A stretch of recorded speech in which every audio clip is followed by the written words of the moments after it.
Olá, tudo bem com vocês? Vou me apresentar. Meu nome é Daiane e eu sou administradora do Instagram Discurso Jurídico.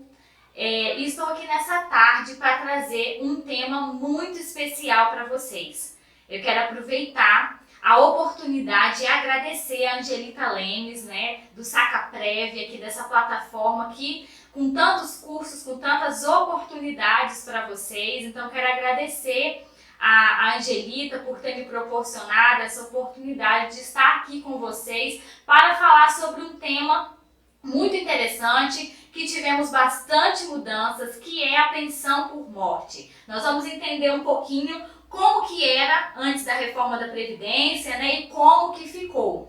Eu preparei um material, vai estar disponibilizado, vai estar disponível aí para vocês estarem acompanhando aí, de acordo com o que eu for aqui ministrando a aula. Vocês vão poder acompanhar aí, fazer suas anotações. Então o material vai estar junto aí, vocês vão poder baixar. Preparei com muito carinho para que vocês pudessem compreender melhor o conteúdo que eu vou estar passando para vocês aqui agora. Então nós vamos entender um pouquinho sobre pensão por morte. Aí no material eu coloquei um pouquinho da evolução histórica, porque a pensão por morte ela é um dos benefícios previdenciários mais antigos. Vocês vão ver aí que a primeira menção que nós tivemos a respeito da pensão por morte não era chamada pensão por morte, era uma indenização.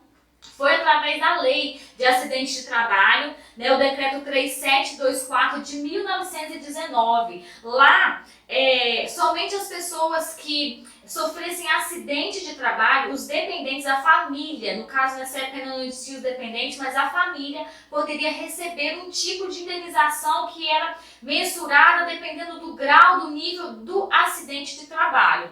Depois nós tivemos aí outros decretos, em 1923, em 1949, até a gente chegar na Lei 3807 de 1960, que é a famosa Lei Orgânica da Previdência Social. Ali já existiam as classes dos dependentes, já existiam todas as classes, mas só que tem um porém.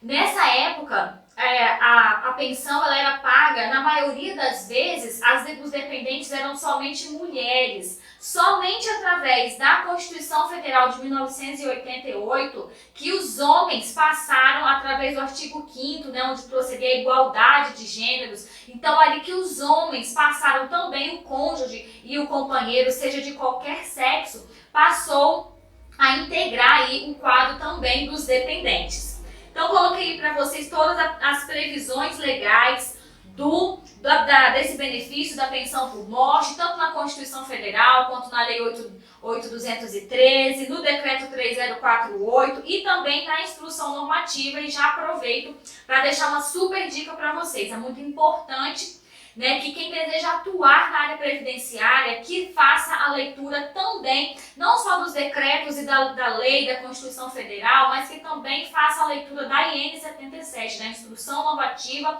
do INSS. E no meu site, no discursojurídico.com.br, eu tenho disponível lá para vocês, na aba de materiais gratuitos, um caderno de lei seca, todo personalizado, para poder vocês fazerem a leitura da IN 77. Então entrem lá, baixem o arquivo e vocês vão poder acompanhar.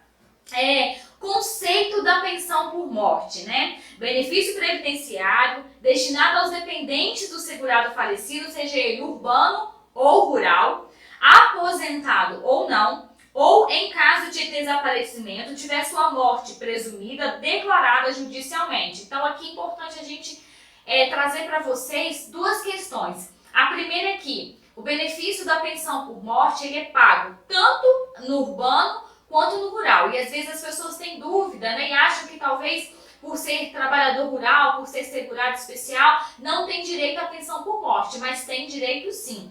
E em relação à questão da morte, nós podemos mencionar aqui para vocês a questão da morte real, a morte natural, que é aquela declarada ali pela certidão de óbito, ou a morte presumida, que é aquela decorrente de ação judicial, após 6 meses do desaparecimento, decorrente da ação judicial, é declarada a morte presumida. Quando? Quando a pessoa está desaparecida por mais de 6 meses, ou em caso de catástrofe e acidentes, né, que sejam comprovados, né?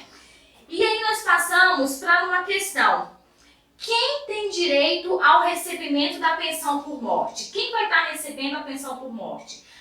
O artigo 16 da Lei 8.213, esse é um rol, ele estabelece o rol dos dependentes. E esse é um rol considerado pela jurisprudência como um rol taxativo. Então ali nós temos a divisão em 3 classes. Os dependentes eles são divididos em 3 classes. A classe 1, que nós temos o cônjuge, a companheira ou companheiro, o filho não emancipado de qualquer condição, menor de 21 anos ou inválido, ou que tenha deficiência intelectual ou mental ou deficiência grave. Na classe 2 nós temos os pais. Na classe 3, o irmão de qualquer condição, menor de 21 anos ou inválido ou que tenha deficiência intelectual, mental ou deficiência grave. Então é importante a gente esclarecer aqui que a classe 1 dos dependentes, ela tem a dependência econômica presumida. Então, ou seja, não há necessidade de comprovação. As demais classes, a classe 2 e a classe 3, elas vão ser concedidas mediante a comprovação da dependência econômica. Então, isso é muito importante da gente saber, tá? E a existência de um dependente em qualquer das classes exclui o direito da outra. Então, se existe um dependente na classe 1, automaticamente a classe 2 e a classe 3 perde o direito, né, ao recebimento da pensão. Quais são os requisitos? Existem requisitos para a concessão da pensão por morte? Então, primeiro é o óbito, né, ou a morte presumida, a qualidade de segurado do falecido, porque é necessário que no momento do óbito ele esteja com a sua qualidade de segurado, e a existência de dependentes. E aí é importante a gente mensurar aqui para vocês a questão de quando o cliente chega, né, para poder ser atendido. Na maioria das vezes ele chega com aquela negativa do INSS, né, que recebeu, deu a entrada às vezes sozinho, né? E é importante que seja avaliado todos os aspectos ali para ser relacionado essa questão da qualidade. Por quê? Existe um artigo na Lei 8.213 que prevê a questão do período de graça, onde essa qualidade de segurado, ela pode ser mantida, ela pode ser estendida por até 36 meses. Mas como que isso pode ser feito? O que é o período de graça? O período de graça é aquele período em que a pessoa permanece como segurado da Previdência Social, mas não está contribuindo. Ele foi demitido, aconteceu algum problema, às vezes ele era um contribuinte individual, está passando por algumas dificuldades financeiras, não está podendo contribuir. Então, por um período de 12 meses, ele mantém a sua qualidade de segurado. E esses 12 meses eles podem ser estendidos. Caso ele tenha vertido 120 contribuições para o INSS, esse período ele pode ser prorrogado por mais 12 meses, tornando assim então 24 meses. E caso a sua demissão tenha sido involuntária, ou se durante esse período aí que ele está desempregado, que ele não está fazendo as suas contribuições, esteja comprovado de que não foi por sua causa, que ele não causou isso, ele pode ser estendido novamente por 36 meses. E tem mais. Ainda pode ser estendido mais um mês, 36 meses e 30 dias. Por quê? Porque nós estamos no mês de julho. Então, a contribuição do mês de julho, ela é vertida até 15 de agosto. Então, ou seja, ele vai ganhar mais 45 dias de qualidade de segurado através do período de graça. Então é muito importante que você verifique todas essas situações, porque também verifique a questão de se no momento do óbito ele já tinha o direito de estar aposentado. Isso pode acontecer também. É muito importante porque no direito previdenciário, tempus regit actum, o tempo rege o ato. Então é preciso que a gente tenha essa clareza na hora de fazer o atendimento e que a gente preste atenção nos mínimos detalhes para que você possa prestar um atendimento de qualidade e conseguir o melhor benefício para o seu cliente. E aí nós temos aí, né, a súmula 416 do STJ, que fala que é devida a pensão por morte aos dependentes do segurado, que apesar de ter perdido essa qualidade, preencheu os requisitos legais para a obtenção de aposentadoria até a data do seu óbito. É o que eu falei aqui. Verificar se na data do óbito ele já tinha preenchido os requisitos para estar aposentado. Existe prazo para solicitar o benefício? Então, não existe prazo estabelecido. O benefício ele pode ser solicitado a qualquer momento. O que existe é a questão do pagamento, a partir de quando irá se iniciar o pagamento. Isso está estabelecido lá no artigo 74 da Lei 8.213, eu deixei aí para vocês no material, vocês vão poder acompanhar aí quais são esses prazos em que o pagamento poderá ser iniciado. Depois nós temos aí uma questão que foi trazida pela Lei 13.135 de 2015, né, que é a questão da limitação do benefício. O que acontece? Essa lei, ela prevê o seguinte, ela colocou uma exigência de 18 contribuições, que o segurado, na data do óbito, ele vai precisar ter vertido pelo menos 18 contribuições para que a pensão por morte seja concedida. Se não houver essas 18 contribuições, a pensão ela só será concedida pelo prazo de 4 meses. E no caso de cônjuge, a união estável ou o casamento, ela vai precisar ter um tempo mínimo de 2 anos. Existem exceções? Sim, existem exceções. Está aí no material, vocês vão poder acompanhar, que em caso do óbito decorrer de acidente de trabalho ou doença profissional, doença do trabalho.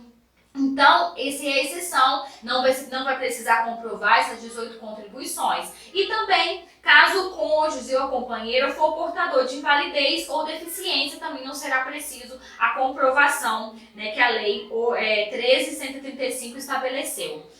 Uma outra questão que foi trazida pela 13.846 de 2019, eu coloquei aí para vocês no material, é a inclusão do parágrafo 5º do artigo 16 da Lei 8.213 de 91. Que aí, no caso, fala o seguinte, as provas de união estável e de dependência econômica exigem indício de prova material contemporânea dos fatos produzidos em período não superior a 24 meses. Anterior à data do óbito, não admitida a prova exclusivamente testemunhal, exceto na ocorrência de motivo de força maior ou caso fortuito, conforme disposto no regulamento. Então, gente, o que essa lei veio trazer? O cônjuge ou a companheira, ela é equiparada, no caso, a companheira, ela é equiparada ao cônjuge, né? A união estável, ela foi recepcionada pelo ordenamento jurídico, tanto pela Constituição Federal quanto pelo Código Civil.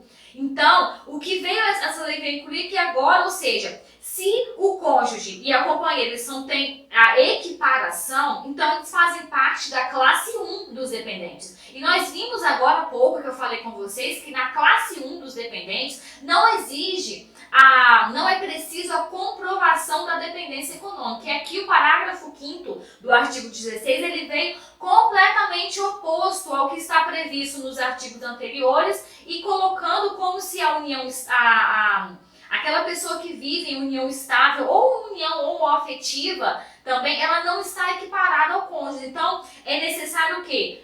Comprovação da dependência econômica. E também indício de prova material. Então, ou seja, não é possível que essa comprovação seja feita somente através de prova testemunhal. Eu escrevi um artigo a respeito desse tema, vai estar disponível aqui também na plataforma do Sacaprev, vocês vão poder acessar, que fala sobre essa comprovação, né, dessa exigência da comprovação da união estável, essa inclusão do parágrafo 5º, então vocês vão poder ter acesso aí também a esse artigo que eu disponibilizei e vai estar aí na plataforma para vocês, tá bom? Outra questão que é importante a gente falar é que pensão por morte é completamente diferente de pensão alimentícia, né? Porque na pensão alimentícia, o benefício ele é estendido até 24 anos, caso, né, o filho ali exista um estudo, caso ele esteja estudando, né? Então, já na pensão por morte, não. Devido até os 21 anos, isso é súmula do TN1, tá aí para vocês no material, a súmula 37, que fala pensão por morte devido ao filho até os 21 anos de idade e não se prorroga pela dependência de curso universitário. Isso aí é pacífico, tá? A jurisprudência ela é pacífica a respeito disso no STJ, então vamos ficar bastante atentos. Nós tivemos mais uma modificação aí, recente agora, né, através da portaria conjunta número 4 de 2020, a respeito do filho ou irmão maior ou inválido. Por quê? Porque a invalidez agora, né, teve uma decisão, cumprimento a decisão proferida na ACP, lá de Minas Gerais, deixei o número aí para vocês no material. No caso agora, a invalidez ela vai poder ocorrer antes ou depois da maioridade ou emancipação dos dependentes, mas, ou seja, não pode ocorrer antes da morte do segurado. Então, se essa invalidez ou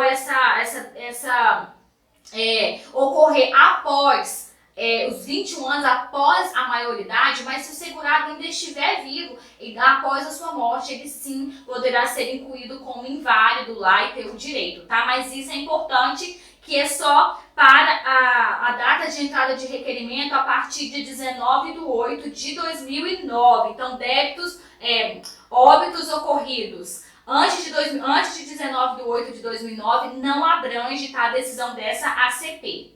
Agora vamos falar a questão do aposentado que tem filho inválido, né? Agora ele vai poder indicar em vida o filho dependente, porque após o óbito, né, era muito complicado para esse dependente inválido, ele se dirigir até o INSS, fazer a solicitação e conseguir o benefício. Então, aquela pessoa que tem um filho inválido, que tenha deficiência física ou mental, ele vai poder indicar em vida.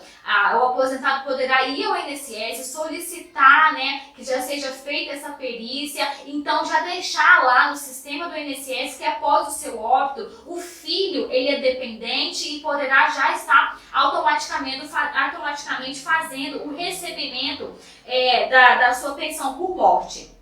Eu quero falar um pouquinho com vocês da grande mudança que a Emenda Constitucional 103 trouxe, e a gente vai entender um pouquinho na prática, né, o cálculo de como ficou, como era a pensão por morte antes da Emenda Constitucional e como ficou depois da Emenda Constitucional. Então é importante a gente entender como que ficou o cálculo da renda mensal inicial, que é a chamada RMI. Então nós vamos ver aí no slide, eu coloquei para os óbitos ocorridos antes da reforma da Previdência e os óbitos ocorridos depois da reforma da Previdência, porque houve uma mudança nesse cálculo. Antes da reforma, então para os óbitos ocorridos até 12 de novembro de 2019, a renda mensal inicial vai ser calculada a partir da média aritmética dos 80% maiores salários contribuições corrigidos monetariamente no período contributivo a partir de julho de 1994. E para óbitos ocorridos a partir de 13 de novembro de 2019, quando entrou em vigor a Emenda Constitucional 103, né, a reforma da Previdência, houve essa modificação nesse cálculo, porque agora a RMI, o cálculo dela é feito sobre a média aritmética de 100% dos salários contribuições corrigidos monetariamente no período contributivo a partir de julho de 1994. Então veja, antes nós tínhamos aí um cálculo de 80% dos maiores salários, excluindo 20% dos menores salários contribuições. Isso elevava um pouco a RMI, a partir de julho de 94. Agora não, 100% inclui os maiores, os menores salários, o cálculo é feito sobre 100% dos salários contribuições auferidos a partir de julho de 1994.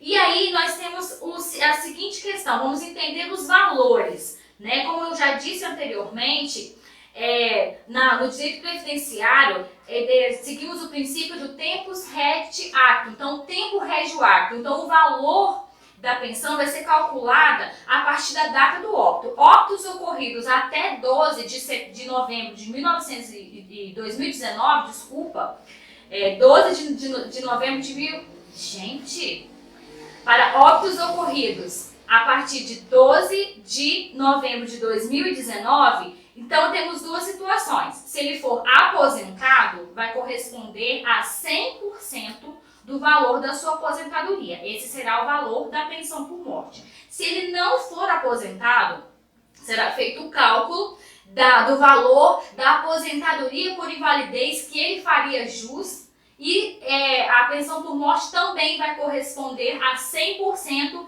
desse valor. Então, ou seja, antes da reforma, o valor da pensão era de 100%. E após a reforma, então para óbitos ocorridos a partir de 13 de novembro de 2019, quando entrou em vigor a Emenda Constitucional 103, houve uma grande modificação, uma grande redução, por quê? Agora, com a Emenda Constitucional, foi estabelecido o seguinte: terá uma cota familiar no valor de 50% do valor da aposentadoria que o segurado recebia, ou então da aposentadoria por incapacidade permanente que ele faria jus na data do óbito, mais uma cota de 10% por dependente, limitados a 5%, porque não pode ultrapassar 100% do valor da aposentadoria. Então, eu vou explicar melhor para vocês. Então, nós temos uma cota de 50%, uma cota familiar, que será calculada sobre o valor. Se ele for aposentado, se o segurado for aposentado, será calculado sobre esse valor. Se ele não for aposentado, será feito o cálculo da aposentadoria por invalidez, que também com a Emenda Constitucional mudou a nomenclatura, agora é chamada de aposentadoria por incapacidade permanente.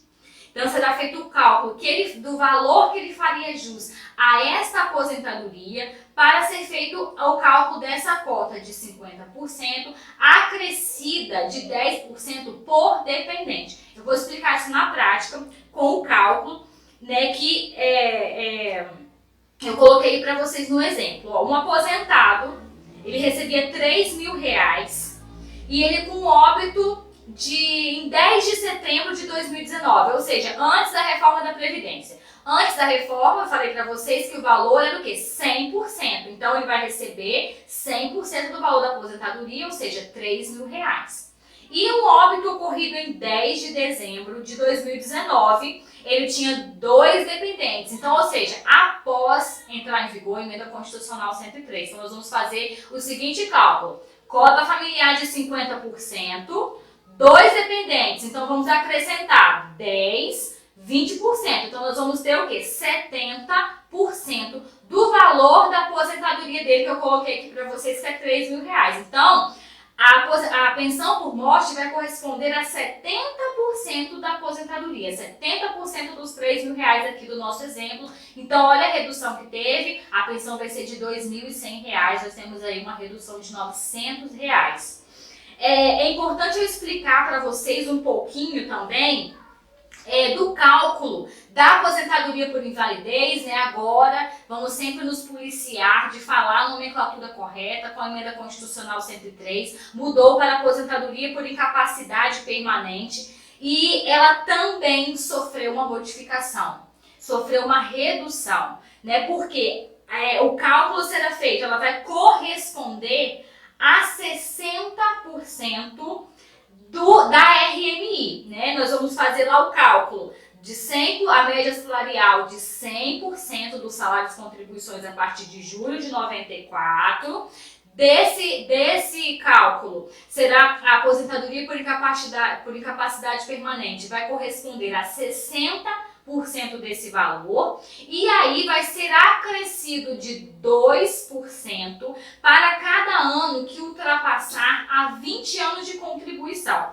Tem um exemplo aqui prático, é o exemplo 2 aí que está nos slides para vocês, está no material. Eu coloquei para vocês o seguinte: um óbito ocorrido em 10 de dezembro de 2019, um segurado não aposentado, então, ou seja, terá que ser feito o cálculo da aposentadoria por incapacidade permanente que ele faria jus, 25 anos de contribuição e 3 dependentes. Ele tinha uma RMI de R$3.000. Então, ou seja, com a RMI de R$3.000, primeira coisa que nós vamos fazer é calcular a aposentadoria por incapacidade permanente que ele faria jus na data do óbito. Então, ou seja, 60% desses R$3.000 da RMI, como ele tinha 25 anos de contribuição, vai ser acrescido 2% a cada ano que exceder 20 anos de contribuição. Aqui nós temos, então, 5 anos a mais. Então, nós temos 2, 4, 6, 8, 10. Então, vai ser acrescido mais 10% aos 60. Então, nós vamos ter 70% da RMI. A aposentadoria por incapacidade permanente vai corresponder a 70% da RMI. Então, vai ser R$2.100. E ele tem 3 dependentes. Então, nós vamos calcular em cima do 2.100 a cota de 50%, a cota familiar de 50%, acrescido de 10, 20, 30%, 10% por dependente. Então, nós vamos ter aí 80% do valor da aposentadoria por incapacidade permanente. Então, qual vai ser o valor dessa pensão por morte? 1.680. Gente, olhem como foi reduzido, tá? Vocês estão visualizando isso? Se vocês tiverem dúvida, tá? Eu estou à disposição. Vocês podem entrar em contato comigo através do meu Instagram, @discursojurídico. Podem me mandar as dúvidas lá por direct. Terei o maior prazer em auxiliar vocês e em estar respondendo os questionamentos que eventualmente ficarem aqui, tá bom?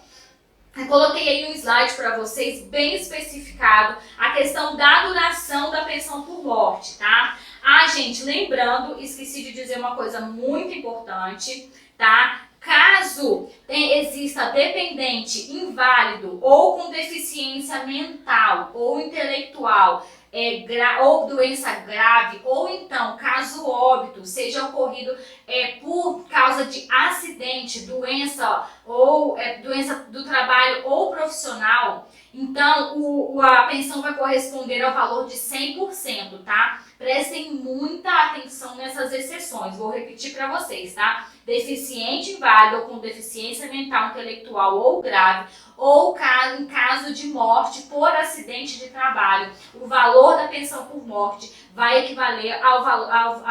ser equivalente ao valor de 100% do cálculo da RMI, tá bom, gente? Então, eu coloquei para vocês a questão da duração da pensão por morte. Depois da emenda constitucional 103, é vedada a reversão de cotas, né? Antes havia essa reversão de cotas, se um filho completasse os 21 anos, a cota dele era revertida para os demais dependentes. Agora não temos mais reversão de cotas, tá? Para os óbitos ocorridos aí depois de entrar em vigor a emenda constitucional 103.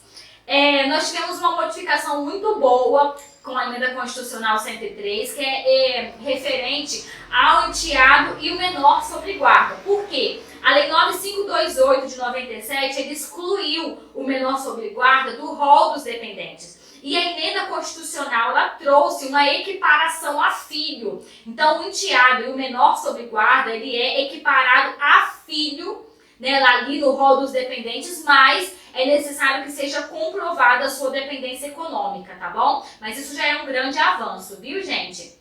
Temos também uma outra questão que gerou muita polêmica aí recentemente, que é a questão do cônjuge separado. Gente, o cônjuge separado, ele concorre em igualdade com os demais dependentes, tá? Isso está lá no artigo 76, parágrafo 2º da Lei 8.213 de 91. E a nossa jurisprudência, ela tem seguido esse entendimento, tá? De que a pensão por morte, ela vai ser rateada igualmente. Temos também a súmula, aí coloquei para vocês a súmula 336, que fala o seguinte: a mulher que renunciou aos alimentos na separação judicial tem direito à pensão previdenciária por morte do ex-marido, desde que comprovada a sua necessidade econômica superveniente. E a concubina, meu povo, como que fica a concubina? nós temos aí duas repercussões gerais que estão aí pendentes de julgamentos lá no STF, que é o tema 526 e o tema 529, um que trata da possibilidade do concubinato de longa duração gerar efeitos previdenciários e a outra da questão do reconhecimento da união estável e da relação homoafetiva concomitantes, tá? Como para entrar aí no rateio da pensão por morte. Então essa questão aí da concubina e tal, nós teremos que aguardar o julgamento aí dessas repercussões gerais lá no STF.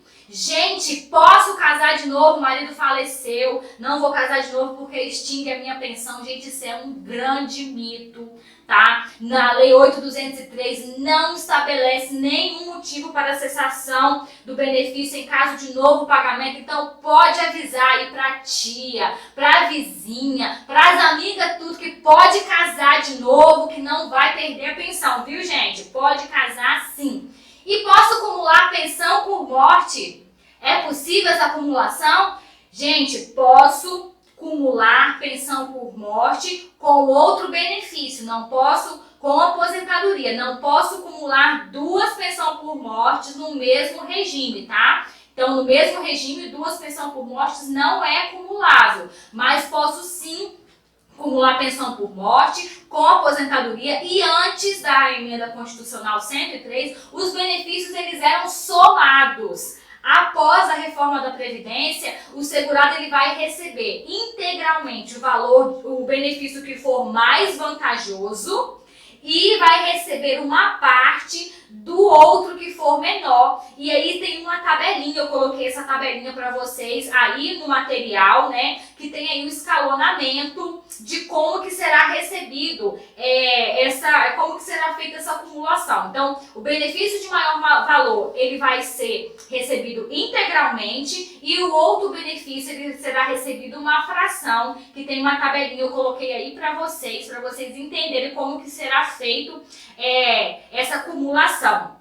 Tá, gente? O tempo é curto, teria muito mais coisas para poder nós tratarmos aqui a respeito da pensão por morte, mas eu fiz um apanhado geral das principais mudanças que tiveram antes da reforma da Previdência e após a reforma da Previdência. Nós falamos um pouquinho a respeito do cálculo, como que ficou, né, que é muito importante, e eu quero que vocês sempre lembrem-se de verificar a data do óbito para poder verificar qual legislação que vai ser aplicado, tá bom? E se tiver ficado eventuais dúvidas, eu estou à disposição de vocês para esclarecer. Podem entrar lá no meu Instagram, se você está assistindo essa aula aqui nesse momento, tire um print, marque lá no Instagram, eu teria o maior prazer em recompartilhar vocês lá no Instagram, receber vocês lá com o maior carinho. Estou sempre postando muitos conteúdos, e eu deixei aí para vocês uma frase muito importante que eu levo para minha vida, que é uma frase que eu li no livro do Tiago Brunet, que fala o seguinte: o que diferencia os pequenos dos grandes, os gênios dos comuns, os habilidosos do sem resultado, é como eles administram as 24 horas do seu dia. Então aproveite o seu dia, aproveite esse momento, aproveite essa aula, essa oportunidade, e tire o maior proveito que você tiver, tá bom? Deixei também meus contatos, tem meu e-mail, meu Instagram, meu site, estou à disposição de vocês. Fiquem com Deus, foi um prazer estar com vocês aqui, tá? E espero também receber de vocês aí o contato e tudo mais. Fiquem com Deus, até a próxima!